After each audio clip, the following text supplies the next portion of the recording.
ഓണൊക്കെ കഴിഞ്ഞു. പക്ഷെ എൻ്റെ ഓണവിശേഷങ്ങളൊന്നും കഴിഞ്ഞിട്ടില്ല കേട്ടോ. ഉത്രാടത്തിന് 2 ദിവസം മുന്നേ ആയിട്ടായിരുന്നു എൻ്റെ നാട്ടിലും ഞങ്ങളുടെ ലാബിലും ഓണം സെലിബ്രേഷൻ വന്നിട്ട്. അപ്പൊ രാവിലെ തന്നെ ഞാനും ഒപ്പം കൂടെ ലാബിലോട്ട് പോകാൻ കേട്ടോ. അത്യാവശ്യം പൂക്കളൊക്കെ നമ്മൾ വാങ്ങി സെറ്റ് ആക്കാനുണ്ട്. ഞാനും ഒപ്പം മാത്രമല്ല കേട്ടോ, രഞ്ജു, മിനയും, സിൻഷി എല്ലാവരും തന്നെ നല്ല ആക്റ്റീവ് ആയിട്ട് തന്നെ ഉണ്ടായിരുന്നു. ഞങ്ങൾ ഇവിടെ പോവാറുമ്പോൾ രഞ്ജിതേ ഇവിടെ പൂക്കളം വരച്ചോണ്ടിരിക്കുകയാണ് കേട്ടോ. ഞങ്ങളെ കൊണ്ട് കഴിയുന്നതേ ഞങ്ങൾ കൊത്തിയിട്ടുള്ളൂ. കുറെ അങ്ങോട്ടും ഇങ്ങോട്ടും മായ്ച്ചും വരച്ചും കളിച്ച് ഒരുവിധം ഞങ്ങളിത് ഏകദേശമൊക്കെ സെറ്റാക്കി എടുത്തിട്ടുണ്ട് കേട്ടോ.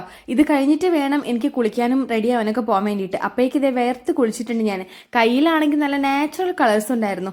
അങ്ങനെ വേഗം തന്നെ വീട്ടിൽ പോയി ഞാനും ഇപ്പോൾ ഫ്രഷ് ആയി റെഡി ആയി വന്നിട്ടുണ്ട്. ഈ ഒരു ഔട്ട്ഫിറ്റ് എനിക്ക് നല്ല ഇഷ്ടമായി കേട്ടോ. മേക്കപ്പ് വന്നിട്ട് ഇഷ്ടമായി. എനിക്ക് ഒരുപാട് കോംപ്ലിമെന്റും കിട്ടിയിട്ടോ. പിന്നെ നമ്മൾ നേരെ പോയിട്ടുണ്ടായിരുന്നു നമ്മുടെ നാട്ടിലെ ഓണം സെലിബ്രേഷന് വേണ്ടിയിട്ടാണ്.